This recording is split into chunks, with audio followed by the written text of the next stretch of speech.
Bismillahirrahmanirrahim. Dear student, Assalamu alaikum. My name is Sumaira Yunus and I will teach you history. Today we will discuss about a lecture number 10 of chapter number 3 Muslim in South Asia 1 and the topic is Ghiyasuddin Balban.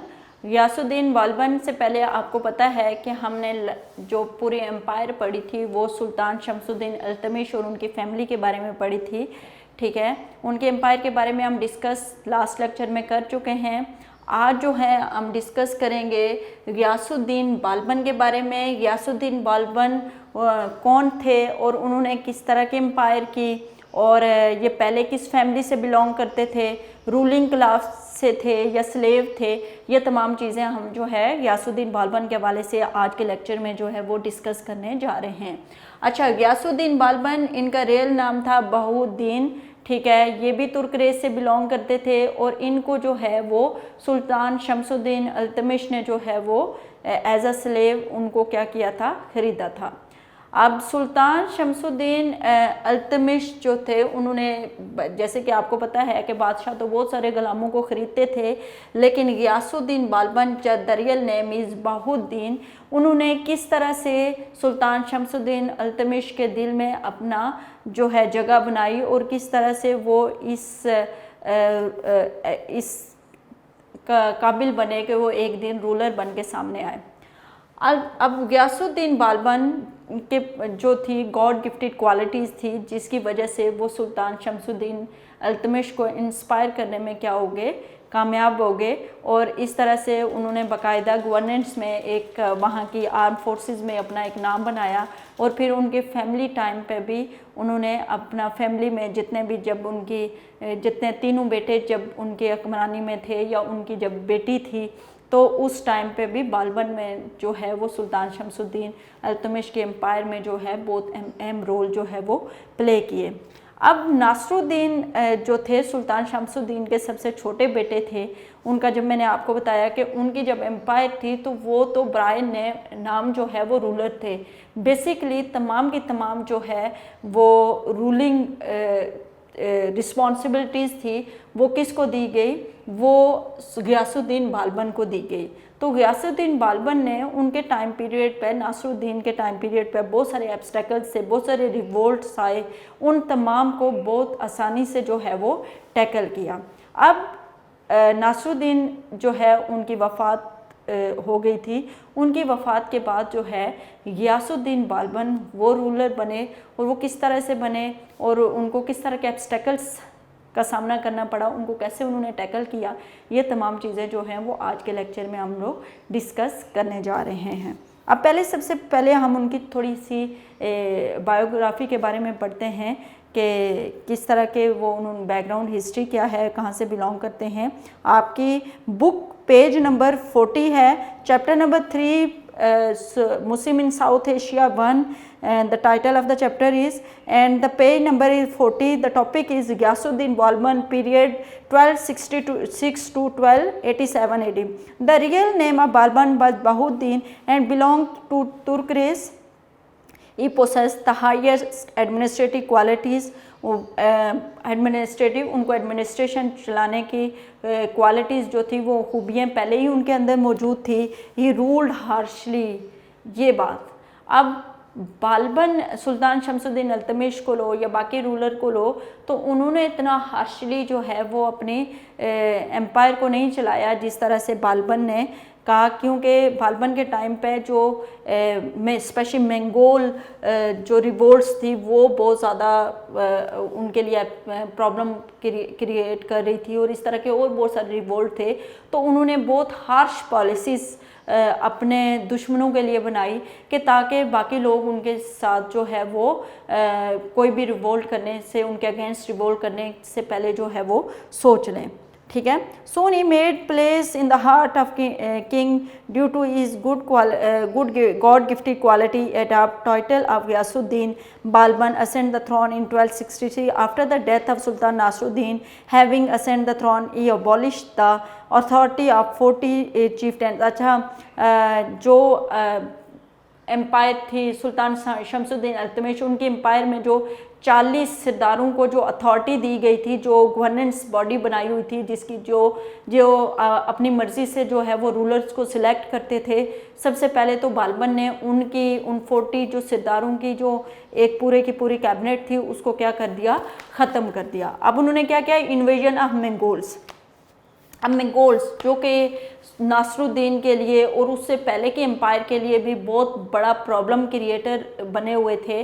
बार बार जो है वो इस empire के against जो है वो revolts करते थे और काफ़ी ज़्यादा प्रॉब्लम क्रिएट करते थे। उनकी वजह से बहुत ज़्यादा जो है वो जानें भी गई, लेकिन वो फिर किसी न किसी वजह से दोबारा उठ खड़े होते थे। तो अब बालबन ने उनके अगेंस्ट क्या स्ट्रेटजी अपनाई वो हम देखते हैं। अच्छा, in the beginning of 13th century Mongols had attained absolute military power in Central Asia.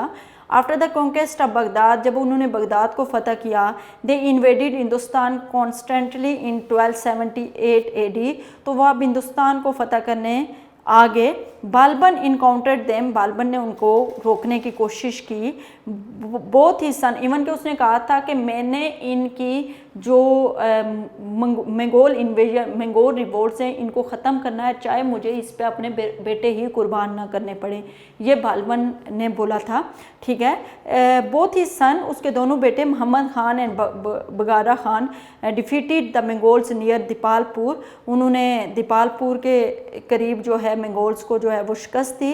In 1285 AD, अब 1285 Mongol invaded with greater force, अब मंगोल ने दोबारा से एक फोर्स तैयार कर ली, in which the eldest son of Balban name Mohammad Sultan was killed, और फिर वो दोबारा से इनके सामने आए और इसमें इनका बड़ा बेटा जो था मोहम्मद सुल्तान उसको कत्ल कर दिया। But Sultan pushed them far of and, लेकिन सुल्तान ने उनका पीछा किया and chase them out of India border, और उनको इंडिया का बॉर्डर वो क्रॉस करने में इंडिया के बॉर्डर तक उनको क्या किया, उनका पीछा किया। अब बालबन ने मंगोल इन्वेजन के टाइम पे कुछ स्ट्रेटजीज अपनाई। Balban took many step to obstruct the danger of Mongols, Mongol से बचने के लिए उसने कुछ स्टेप्स लिए। ड्यू टू दीज स्टेप्स, उन स्टेप की वजह से the danger of Mongol invasion ended for ever, तो जो मंगोल बार बार जो उठ खड़े होते थे अगेंस्ट रिवोल्ट एम्पायर, जो उनके अगेंस्ट खड़े होते थे, उनको रोकने के लिए हमेशा से मंगोल से जो है वो छुटकारा आ सके, उसके लिए उसने क्या पॉलिसीज़ अपनाई वो हम पढ़ेंगे। सबसे पहले number 1 point, Balban change the policy of going for of area of kingdom for military expedition. इसका मतलब है कि उसने बाकी एरियाज़ को फतह करने के बजाय अपने जो एरिया जहाँ पे उसकी एम्पायर थी उसी में कंसंट्रेट करने को तरजीह दी। ठीक है, he spend most of the time, वो ज़्यादातर वक्त इन द कैपिटल, अपने जो कैपिटल था वहाँ पे गुजारता था। To encounter the Mongols invasion in time, Mongol को इनकाउंटर करने के लिए, उनका मुकाबला करने के लिए। Balban ensure the loyalty of the tribe of frontier area, अब जो आगे पीछे के ट्राइबल एरियाज़ थे, उनके जो कबीले थे, उनके साथ उसने क्या कर लिया कि उनको अपने साथ मिला लिया। ठीक है, खोखर्स को भी अपने साथ मिला लिया। इस तरह से Mongol could not get opportunity to enter India silently, इस तरह से जैसे मंगोल पहले आराम से जो है इंडिया के अंदर दाखिल हो जाते थे, अब नहीं दाखिल हो जाते थे, क्योंकि सरहदों में जितने भी कबीले रहते थे उनके साथ बालबन की क्या हो गई थी, इत्तेहाद हो गया था, उनके साथ वो मिल गया था। ठीक है, अब Balban recognise his army and equip the soldier with modern weapons, Balban ने अपनी आर्मी को जो है वो मॉडर्न वेपन्स जो है वो प्रोवाइड किए कि ताकि जो भी रिवोल्ट्स हो रही हैं उनके अगेंस्ट जो है वो अच्छी तरह से परफॉर्म कर सकें। Balban made a number of fort in the frontier areas, आपको पता है फोर्ट्स बनाई जाती हैं कि कोई आर्मी अगर आप पे अटैक करती है तो आप फोर्ट्स के अंदर से जो है वो उनको इनकाउंटर करने की कोशिश करते हो, और फोर्ट जो आप किले बनाए जाते हो, जैसे कि आप लोग विज़िट भी करते होते हो अक्सर, जैसे रोहतास किला और ये इस तरह के किले जो हैं, शाही किला, रोहतास किला, ये बेसिकली बनाए इसीलिए गए थे कि जो आर्म फोर्सेस बाहर से अटैक करेंगी, आप अंदर होंगे तो आप सेव होंगे, आप उनको अगेंस्ट आगे से जो है इजीली रिवोल्ट जो है इनकाउंटर कर सकते हैं।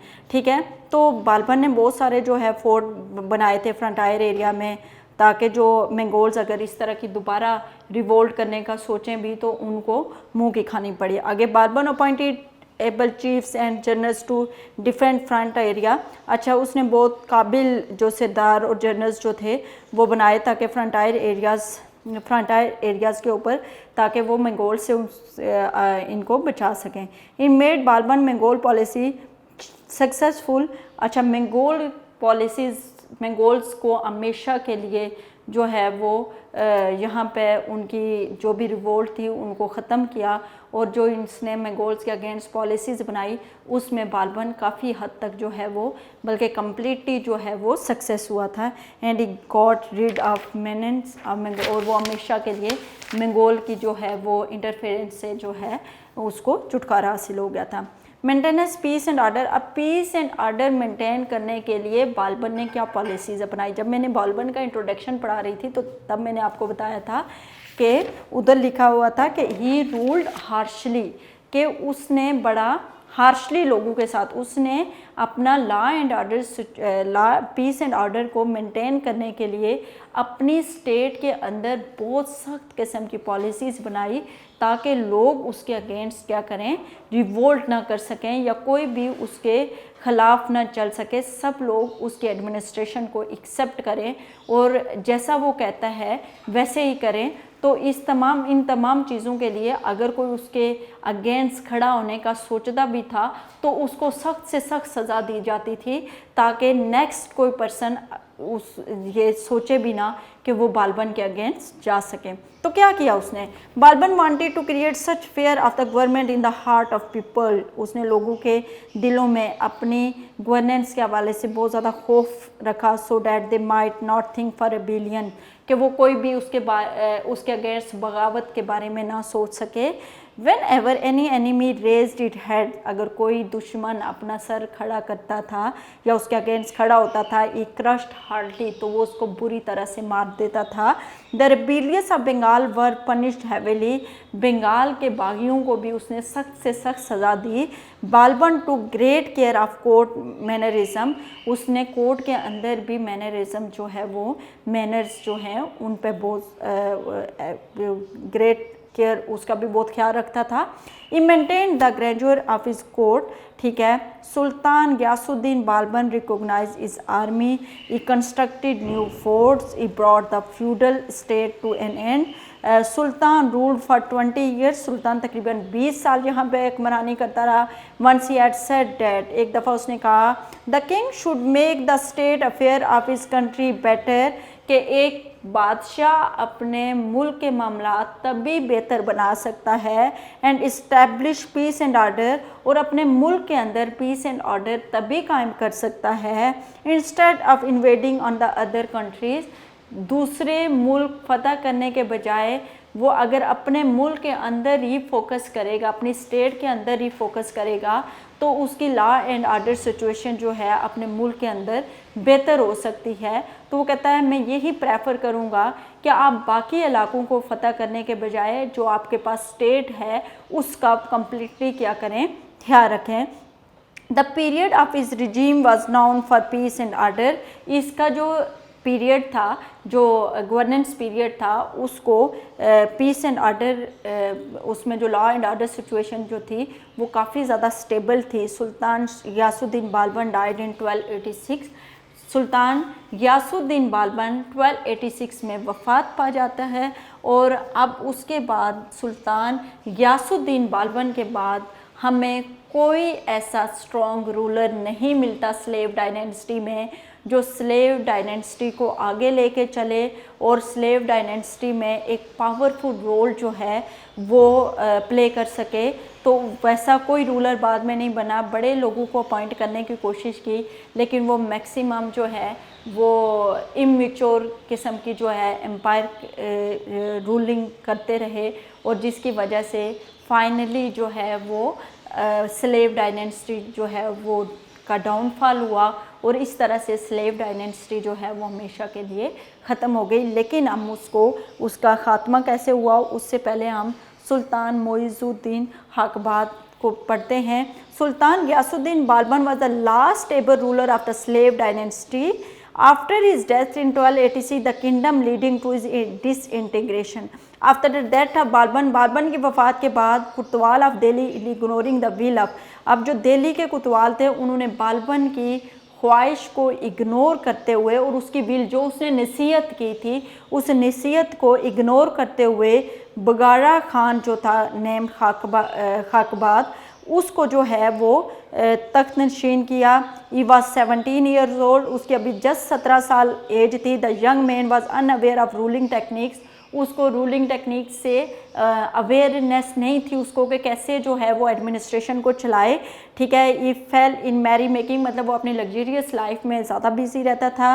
When after handing over the kingdom to the prince minister Nizamuddin, when Bughra Khan came to Delhi, जब बगारा खान दिल्ली आया, he asked his son to dismiss Nizamuddin, तो उसने अपने बेटे को कहा कि निज़ामुद्दीन को डिसमिस करो। Kaiqubad act upon the advice of his father, Kaiqubad ने अपने बेटे की जो एडवाइस थी उसको माना। In 1290 AD Kaiqubad suffered from paralyse stroke, Kaiqubad को जो है वो एक फालिज हो गया जिसकी मतलब पैरालाइज्ड हो गया। ई रूल्ड ओनली फॉर 3 ईयर्स, उसने जस्ट 3 साल जो है वो हुकूमत की थी। आफ्टर दिस, इसके बाद द चीफ ऑफ दिल्ली, जो दिल्ली के सरदार थे, सरदारों ने ये फैसला किया कि place the royal throne a 3 years of old son of Kaiqubad, Kaiqubad के 3 साल बेटे को जो कि जस्ट 3 ईयर्स का था उसको जो है वो एम्पायर दी। The kingdom could not get stability in view of all of, it 3 साल का बेटा एम्पायर कैसे संभालेगा। बेसिकली सरदार चाहते थे कि वो खुद जो है हुक्मरानी करें, तो उन्होंने बराए नाम उस 3 साल के बेटे को जो है वो बादशाह बनाया हुआ था।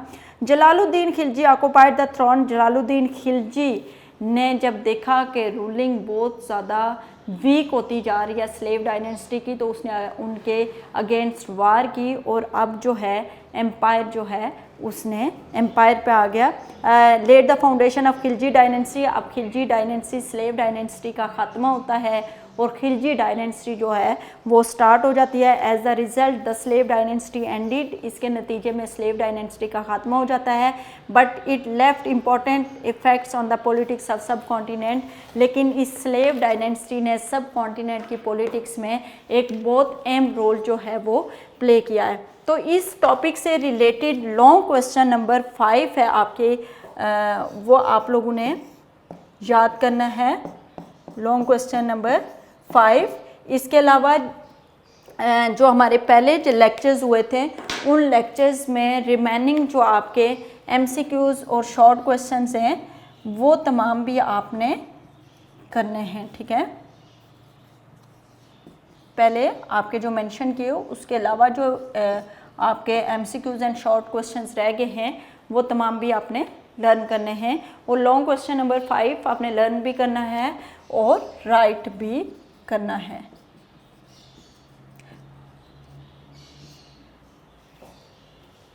जी बेटा, आई होप आप लोगों को मेरा आज का लेक्चर समझ आ गया होगा। इसके हवाले से कोई भी क्वेश्चन हो तो आप अपने टीचर से पूछ सकते हैं। नेक्स्ट लेक्चर तक के लिए इजाज़त दें।